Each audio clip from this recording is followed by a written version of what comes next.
அர்ச்சனா ராமநாதன் அவர்கள் மீண்டும் இந்த சிந்தியா அவர்களுடைய மரணம் சம்பந்தமாக நேற்றைய தினம் கூட பண்ணையில் பாரிய ஒரு போராட்டம் சவப்பட்டி போகுதுன்ற விஷயத்தையும் சொல்கிறார்கள். அந்த மக்கள் மத்தியிலே எனக்கு ஒரு கோபம் இல்லை, நான் அங்கே வருவேன், ஆனால் அந்த காற்றாலேயே நான் நடவிட மாட்டேன். மன்னர் போகும்போது சாதாரண முஸ்லிம் மக்கள் வந்து தங்களை வரவேற்று நல்லபடியாக தான் அவர்கள் ஏதோ திருடர்கள் என்ற மாதிரியும் இவர்கள் திருட்டுக்கு எதிரானவர்கள் என்ற மாதிரி உதவி செய்த இராணுவத்தினரையும் தாக்குதல் மேற்கொண்டிருக்கலாம் என்ற ஒரு கேள்வி அடிக்கிறேன். எல்லாரும் சேர்த்து அடிச்சிருக்கலாம், ஆனா ஏன் அப்படி செய்யல, இவர்களுக்கு மட்டும் அடித்திருக்கின்றார்கள் என்ற கேள்வி.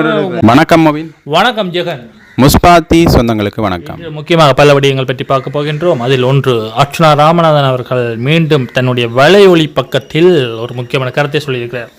என்ன விஷயம்னா, இந்த சிந்தியா அவர்களுடைய மரணம் சம்பந்தமாக பார்க்கின்ற பொழுது தனக்கு ஒரு வெற்றி கிடைத்து விட்டது என்கிற பொருள்பட அவர் பேசியிருக்கிறார்.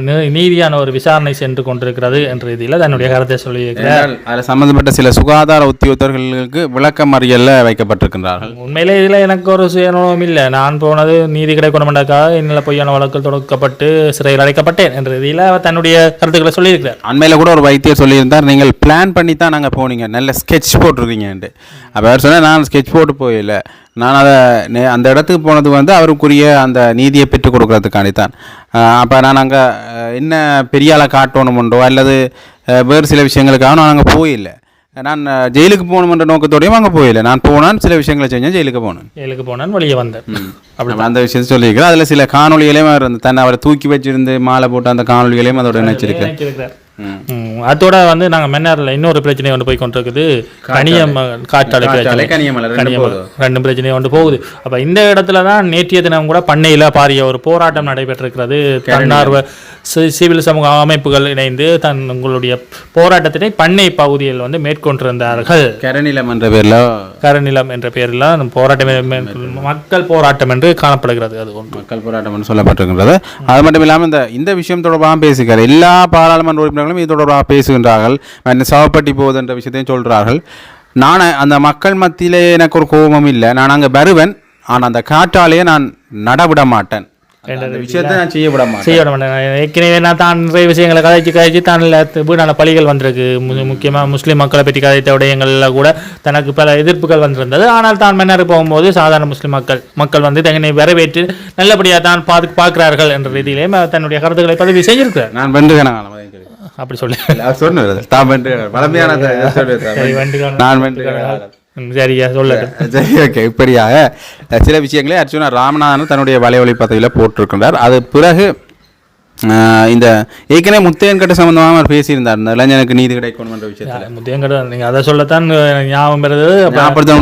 அறிக்கை ஒன்று வந்துட்டு போலீஸார் அறிக்கை ஒன்று வெளியேற்றப்பட்டிருக்கிறது. என்ன மாதிரி என்றால், இவர்கள் ஏதோ அங்கு சட்டவிரோதமாக போனதாகவும் அது அந்த நேரத்தில் வந்து இராணுவத்தினர்கள் அடித்து கலைத்ததாகவும் என்ற ரீதியில் தான் அவர்களுடைய அந்த அறிக்கையில் காணப்படுகிறது. அது மட்டும் இல்லாமல் இந்த இளைஞனுக்கு அடித்தவர்கள் கைது செய்யப்பட்டிருக்கின்றார்கள் என்பதை முனைப்பு காட்டுறதை விட எந்த இராணுவத்தினர் கைது செய்யப்பட்டிருக்காங்க என்னன்னா, சட்டவிரோதமாக சில பொருட்களை இளைஞர்களுக்கு கொடுக்க முயன்று செல்வதற்காக இளைஞர்கள் வந்தார்கள். அப்போ அவர்களுக்கு உதவிய இராணுவத்தினர் தான் கைது செய்யப்பட்டிருக்கிறார்கள். அப்போ இதெல்லாம் வந்து நாங்கள் பார்க்கணும் விஷயம் வேண்டாம். இங்கே வந்து நீங்கள் செய்தது ஒரு கொலை, அந்த கொலைக்கு நியாயப்படுத்தும் விதமாகத்தான் இந்த அறிக்கை காணப்படுகிறதாக நாங்கள் நினைக்கின்றோம். வளமையாகவே இந்த போலீஸ் திரிவுபடுத்தல் நடைபெற்றிருக்கிறதா என்ற கேள்வியும் எழுகிறது. நீதிமன்ற விசாரணை முடிஞ்ச அப்புறம் இந்த விடயம் வெளியே தெரிய வரும் என்றாலும் கூட இவர்கள் திருட போகின்றார்கள் என்றே வைத்துக் கொள்ளும். இன்னும் வெளியில விஷயம் தெரியல, திருட போயிருக்கின்றார்கள் என்ற விஷயத்தை என்றால் உள்ள இருக்கிற ஒரு நபர் கூப்பிட்டு அவர்கள் ஒரு ராணுவ அதிகாரிகள் போவார்கள். திருட போன ஒரு நபரை இப்படி வச்சு தாக்கி கொலை செய்யலாமா? அவருடைய கருத்தின்படி பாட திருட என்று சொல்லி இருக்கின்றார்கள். அப்படி போனாலும் நீங்கள் தாக்கி கொலை செய்யலாம். அதுவும் பாதுகாப்பு கடமையில் இருக்கிற நீங்களே அதே நேரத்தில் வந்து அவர்களை நீங்க திருடணும்னு சொல்ல இயலாது. அவர்கள் வந்து உங்களுடைய பொருளை வாங்குவதற்காக வந்திருக்காங்க. உங்களுக்கு ஏன்னா அதுக்குள்ள இருக்கிற ஒரு நபர் தான் அவரை கூப்பிட்டு இருக்கிறார்கள். அப்ப அவர்களை சித்தரிக்கிற என்ன மக்கள் மத்தியில் எப்படி சித்தரிக்கப்படுகிறது என்ற இந்த ஊடகங்கள் வழியாக அவர்கள் ஏதோ திருடர்கள் என்ற மாதிரியும் இவர்கள் திருட்டுக்கு எதிரானவர்கள் என்ற மாதிரி தான் சித்தரிக்கப்படுகிற சமூக ஊடகங்கள் அவர்களுடைய கருத்தியலும் அப்படித்தான் போய் சேருவதற்குரிய வாய்ப்புகளும் இருக்குது. என்ன சொல்ல அப்ப நீதி விசாரணைகள் என்று வரும்போது வந்து இவ்வாறான கண்ணோட்டத்தில் திரிவடைய போகிறதா இந்த படுகொலை என்றதான் நாங்கள் கவனிக்க வேண்டியது. உண்மையிலே இது ஒரு இது அங்கே போய் சித்திரவதை செய்யப்பட்டு படுகொலை செய்யப்பட்டால் உடனடியாக அந்த நபர்களுக்கு மடக்கணும் என்றால் கேள்விக்கு பதில் சொல்லணும்னா இன்னொரு எதிர்த்து ஒரு கேள்வி இருக்கிற மாதிரி தான் இது. அப்போ அவர்கள் மீது கொலை செய்யப்பட்ட மீது குற்றத்தை சுமத்தி இந்த விடயத்தை மழுங்கடிக்கிறதுக்கான ஒரு செயற்பாடு ஏதோ செயற்பாடு கேள்வி. அதே நேரத்தில் இன்னொரு முக்கியமான விஷயத்தை பார்க்கணும், அந்த இளைஞன் பேசிக்கு 20 ராணுவ வீரர்கள் தாக்கின்ற மாதிரி தான் சொல்லி ஆரம்பகட்ட இதில் சொல்லியிருந்தார். பிற்பட்ட இதில் இப்போ கதை என்னென்னா களவெடுக்க வந்தார்கள், அவர் 5 ராணுவ அதிகாரம் இடையே இந்த சமூக ஊடகங்களில் பரவி வருகிறது. அப்போ இது ஒரு பெரிய பிரச்சனையாக இருக்குல்ல. அப்போ இன்னொரு பிரச்சனை உதவி செஞ்ச ராணுவ அவர்கள் தாக்குவதாக இருந்தாலும் இப்போ உதவி செஞ்ச ராணுவத்தினரையும் தாக்குதல் மேற்கொண்டிருக்கலாம் என்ற ஒரு கேள்வியும் இருக்கிறார்கள். அடிக்கிறேன்டா எல்லாரும் சேர்த்து அடிச்சிருக்கலாம், ஆனா ஏன் அப்படி செய்யல, இவர்களுக்கு மட்டும் அடித்திருக்கின்றார்கள் என்ற கேள்வி. முகாம்ன்றது பாதுகாப்பு வளையம், அதுக்குள்ள ஒருவருடைய உதவி இல்லாம யாருமே உள்ள போக இயலாது. அப்படி போனா கூட நீங்க விட்டு வச்சிருவீங்க தானே, அது காணாமல் போன மாதிரி தான். அப்போ உங்களுடைய உள்ளுக்கு இருக்கிற ஆள் தான் அவரை கூப்பிட்டுருக்கார்கள். இதில் நீங்கள் தாக்குவதுக்கு ஒன்றும் இல்லை, நீங்கள் யாரை தாக்கிருக்கோன்னா இப்போ உள்ள கூப்பிட்டு தான் தாக்கிருக்கணும். அப்போ இங்கே என்ன உங்களுடைய நீதியான போகுது என்றுதான் இங்கே சொன்னோம். அது மட்டும் இல்லாமல் இன்னொரு முக்கியமான விஷயம், இந்த சமூக ஊடகங்களில் சரியான முறையில் இந்த விடயத்தை அணுகணும் என்ற ரீதியில் பார்க்குறோம். என்ற ஒரு குற்றம் இழைக்கப்பட்டிருக்கிறது, ஒரு ஆள் பாதிக்கப்பட்டிருக்கிறார்கள், அந்த பாதிக்கப்பட்டவருக்கு நீதி கிடைக்கணுமாக இருந்தால் இந்த சமூக ஊடகங்கள் சரியான முறையில் தங்களுடைய கருத்துக்களை வெளியிடணும். இந்த கொலை இங்கே முக்கியமாக இருக்கிறது இந்த கொலை தான். அப்போ இந்த விஷயத்தை சரியான முறையில் அணுகணும் என்றது ஒரு விஷயமா இருக்கட்டும். அது மட்டும் இல்லை, முன்னைய காலகட்டங்களில் இந்த அளவுக்கு இராணுவ முகாம்கள் பாதுகாப்பு அற்றனவாக இருந்தனதோ அதே மாதிரி தான் இப்பயும் இருக்குதோ என்ற ஒரு முன்னேற்றத்தில் பயங்கரவாத தேர்தல் உடனடியாக கைது செய்யப்படுவார்கள். அது கேட்டுக்கேள்வி இல்லாமல் நடக்கும் அந்த கைதுகள். அப்போ அந்த விஷயம் இன்னும் பயங்கரவாத திட்டம் நீக்கப்படலை என்றது அது வேறு விஷயம். இருந்தாலும் அதே மாதிரியான ஒரு துணிப்பொருளில் தான் இப்பயும் இராணுவ முகாம்கள் செயற்படுகின்றன. இப்போ இது கூட இப்போ வேறு கொலை கொல்லப்பட்டதுன்றதுக்கு ஆதாரம் வேறு வெளிவரையில் அதை யார் செய்தார்கள் என்று கூட வெளியிடையில். அதுக்கு முதலே நீங்கள் அவர்கள் இறந்தவரையே நீங்கள் குற்றவாளியாக்குவதற்கு முயற்சிக்கிறீங்க. அப்போ இதைத்தான் நாங்கள் வன்மையாக கண்டிக்கின்றோம். அது மட்டும் இல்லாமல் எங்களை காணொலிக்கும் ஒரு கருத்தொன்று வந்திருந்தேன், நான் தவறான வார்த்தை பயன்படுத்தி மாதிரி அழிச்சிட்டேன். என்னடா இது எப்படி நீங்கள் இப்படி சொல்ல முடியும், ஒரு அவரை என்னென்று அவர் உள்ளே போவார் என்ற மாதிரியான கதை, அது தீடத்தான் போனார் என்ற பொருள்பட்டையில் பேசியிருக்கிறார். சொல்ல இயலாது, ஏதோ ஒரு கருத்து பெற மாட்டேன். இப்போ நாங்கள் கூட இப்போ இராணுவம் தான் அடித்து கொலை செஞ்சது என்றதை ஆணித்தனமாக முன்வைக்கல. ஏன்னா நீதிமன்ற விசாரணை வந்தால் தெரியும், அந்த விஷயம் தெரியும். ஏதோ ஒரு குற்றவாளிகள் சொல்லல, கண்கண்ட காட்சிகளின் அடிப்படையில் இவ்வாறான நடைமுறை போய்கொண்டிருக்கு. அப்போ இதன் அடிப்படையில் பார்க்கும் பொழுது இவர் கொல்லப்பட்டிருக்கிறார் என்பதுதான் இப்போ இருக்க சில ஊகங்களும் முன்வைக்கப்படுகின்றன. எப்படி நடந்திருக்கலாம் அதை நாங்கள் சொல்லிருக்க மறுபக்கம் பார்க்கணும். இப்போ இராணுவத்தின் மீது குற்றம் சுமத்தப்பட்டிருக்கு. அப்போ இராணுவத்தினர் குற்றவாளிகள் இல்லை என்றால் அதை அவர்கள் நிறைவேற்றணும். அப்போ அந்த விஷயத்துல வேண்டாம், கனகன சாட்சிகள் பிளமாக இருக்கிறது யாருக்கு ஆதரவாகனா அந்த இளைஞனுக்கு ஆதரவாக தான் இருக்கு.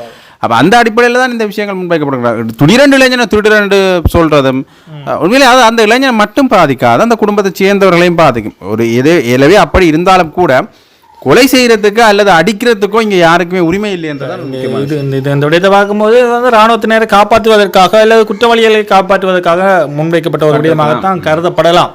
அடுத்தாக இன்னொரு முக்கியமான விஷயம் பார்க்கணும், இந்த கொஞ்சம் அபிவிருத்தி பணிகள் வடகிழக்கில் மேற்கொள்கிறோம் என்று ஏற்கனவே சொல்லியிருந்தாங்க இந்த அரசாங்கம். அந்த வகையில் இப்போ சில தொழிற்சாலைகளை மீண்டும் மீளுருவாக்கம் செய்த சம்பந்தமாக அண்மையில் ஆணையரவு தொழிற்சாலை அது லக்லஸ் தேவானந்தா அவர்கள் கொண்டு வந்த திட்டம் இப்போ திறந்து வைக்கப்பட்டதுதான் இவர்களுடைய காலம். இதன் அடிப்படையில் இப்பொழுது இன்னொரு புதிய உப்பளம் ஒன்று திறக்கப் போகிறார்களாம்.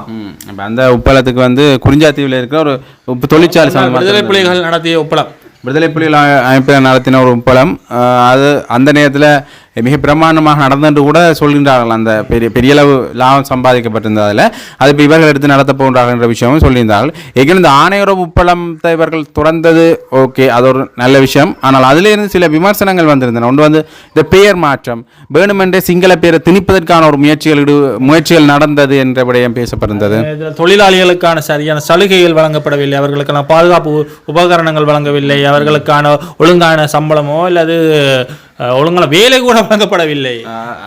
10 நாட்கள் நாங்கள் வீட்டில் இருக்கணும் என்ற ரீதியில் கூட அவர்கள் தங்களுடைய குற்றச்சாட்டுகளை முன்வைத்திருந்தார்கள் தொழிலாளர்கள். அது மட்டும் இல்லாமல் இந்த உழைப்பு சுரண்டல் சம்பந்தமான ஒரு விடயமும் அங்கு இடம்பெற்றிருக்கலாம் என்று பேசப்படுது. இப்போ அதில் பார்க்கும் பொழுது மலையக பகுதியில் நடைபெற்ற ஒரு விடயம் தான் இங்கே நடைபெற்றிருக்கிறதா நாங்கள் பார்க்கலாம். என்ன சொல்லுங்க பார்ப்போம்.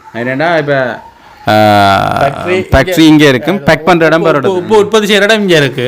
ஆனால் பேக் பண்ணுற இடம் அங்கே பார்த்தாங்கன்னா வவுனியாவில் இருக்கு.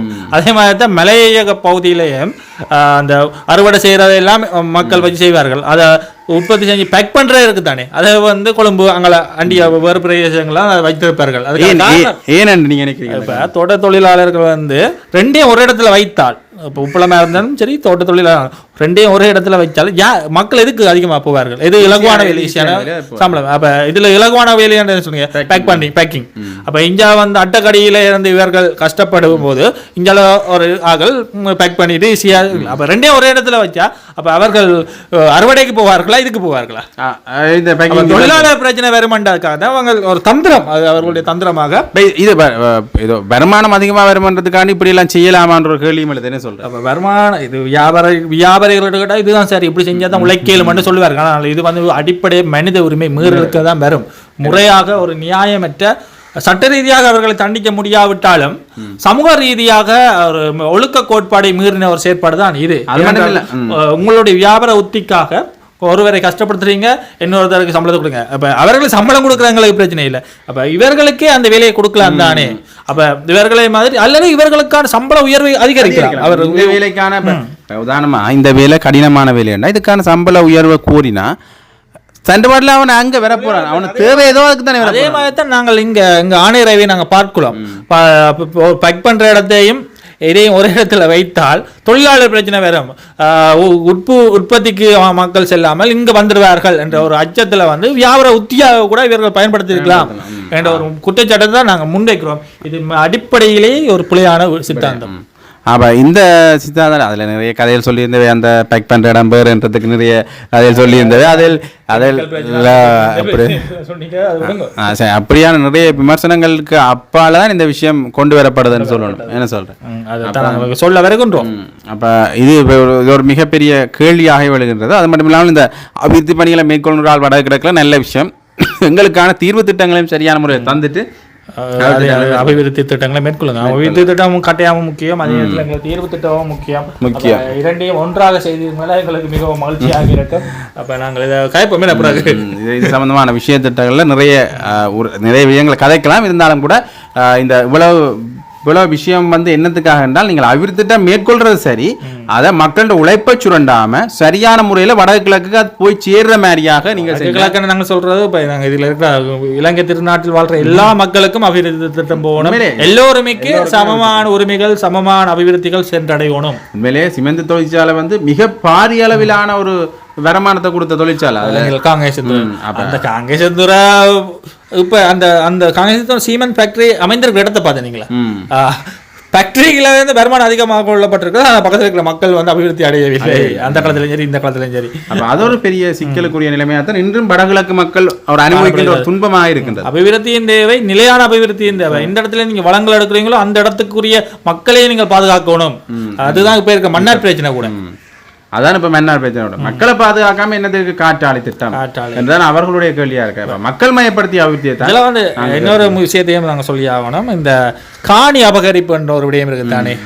கிட்டத்தட்ட குருந்தூர் மலை காணி அபகரிப்பு நடந்தது. அதுல ஒரு விவசாயம் செய்ய அவருக்கு கைது கூட செய்யப்பட்டிருந்தது.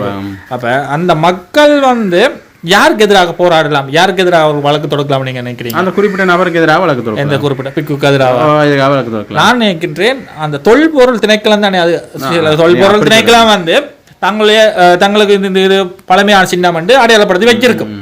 அந்த இடத்துல வந்து விவசாய காணி பறிக்கப்பட்டு அது தொல்பொருள் இடமாக அறிவிக்கப்பட்டிருக்கிறது. அப்ப நிகழ்காலம் முக்கியமா எதிர்காலம் முக்கியமா இல்ல இறந்த காலத்தை பாதுகாப்புறது முக்கியமா? என்ன பிரச்சனை, தொல்பொருள் சின்னம்ன்றது முக்கியம் தான். பெரிய வருவாய் வருமதால என்ன அடையாளம், பழைய காலத்து சுற்றுலாவிகள் அங்க வருவார்கள், ஏதோ ஒரு அவங்களை அடையாளம் பார்க்கப்படும். ஆனால் அடுத்த வந்து சாப்பாடு முதல் முக்கியம். என்ன சொல்ல அப்ப அந்த இங்க வாழ்கின்ற விவசாய மக்களுடைய காணியை பிடுங்கிது. இது நான் தமிழ் மக்கள் சொல்லல, முஸ்லிம் மக்கள் சிங்கள மக்கள் கூட இது நடந்திருக்கு. இந்த அநியாயம் சிங்கள ஏரியால நடந்தாலும் தவறுதான். தவறாத விவசாயத்துக்கு முன்னுரிமை கொடுத்தா அப்புறம் தான் கட்ட அடுத்த அவன் காலகாலமா அவர்களுக்கு காணி உறுதி இல்ல அடிக்கும் பெர்மிட் இருக்கு. அவ காலகாலமா அவருடைய உழைப்பேது அந்த விவசாய காணி. அப்ப தொல்பொருளத்துல அடையாளப்படுத்தி வைத்திருக்கு. அப்ப அவன் ஒரு கேஸ் போடலாம். என்னண்டு தொல்பொருளத்துல எனக்கு வருமானம் தான் முக்கியம். நிகழ்கால சந்ததியை பாதுகாக்கணும், எதிர்கால சந்தையும் பார்த்துக்கொண்டு நிகழ்காலத்தையும் எதிர்பார்க்க. இப்போ நாங்கள் வல்லரசு நாடுகள் ஒன்றோ இல்லை ஐரோப்பிய நாடுகள் ஒன்றோ சொல்ற நாடுகள் தாங்க விட்ட பிழையப்ப புரிஞ்சு கொண்டிட்டோம். விவசாயத்தை நான் கொஞ்சம் லூஸ் பண்ணி விட்டுட்டோம். அவர்கள் இப்ப திருப்பி மீள எடுக்கிறாங்க. அதுல விவசாயத்திலையும் பாருங்க, அவர் மிக முக்கியமான பயிர்களை தான் எடுக்கிறேன். இப்ப அண்மையில கூட பிரான்ஸ் நினைக்கிறேன், அந்த நாட்டுல தோடம்பல பயிற்சியை விட்டுட்டார்கள். ஏன்னா நீர் கூட போகுது. அதே நேரத்தில் அமெரிக்கால வந்து அணைக்கட்டுகள், ஆற்றுகள் அணைக்கட்டுகள் இருக்கு, அதுகளை வந்து கோடிக்கணக்கு பெருமதியான அணைக்கட்டுகளை உடைத்து கொண்டு வர. ஏனென்றால் அந்த நீரோட்டம் சரியான முறையில் செல்ல அதால வந்து உயிரினங்களுக்கு பாதிப்பு. அந்த அந்த ஆற்று பகுதியில் வளர்ந்த மரங்கள் கூட சரியான முறையில் முளைக்குது இல்லை என்பதற்காக கோடிக்கணக்கில் செலவு செய்து கட்டப்பட்ட அணைகள் எல்லாம் உடைக்கப்பட்டு வருகிறது. அப்ப ஏதோ ஒரு வகையில இயற்கைக்கு மாறிக்கொண்டு வருகின்றார்கள் அல்லது இயற்கையோட வாழப்பழகிறார்கள். இயற்கையோட அதுக்காக நாங்க வல்லரசு நாட்டுக்கும் இங்க இருக்கிற பிரச்சனை. இப்ப நாங்கள் தொல்பொருள் திணைக்களம் அதுல பாதுகாக்க வேண்டாம்னு சொல்லல, மக்களை சுரண்டி பாதுகாக்க வேண்டாம் தான். இதுவால் பாதிக்கப்பட்ட தமிழ் மக்கள் மட்டும் இல்ல, பொறுப்பற்ற ஒரு நிகழ்ச்சி திட்டம், சரியான திட்டமிடல் இல்லாத ஒரு ஆக்கிரமிப்பு தான் இதுகள். ஆகவே இப்படியாக நிறைய விஷயங்கள் எங்களுடைய தென்னிலங்கை பரப்பிலையும் வடகிழக்கு பரப்பிலையும் செய்திகளாக வெளியாக கொண்டிருக்கிறேன். அந்த செய்திகளை தெரிஞ்சு கொள்றதுக்காக நீங்கள் நன்றி, வணக்கம்.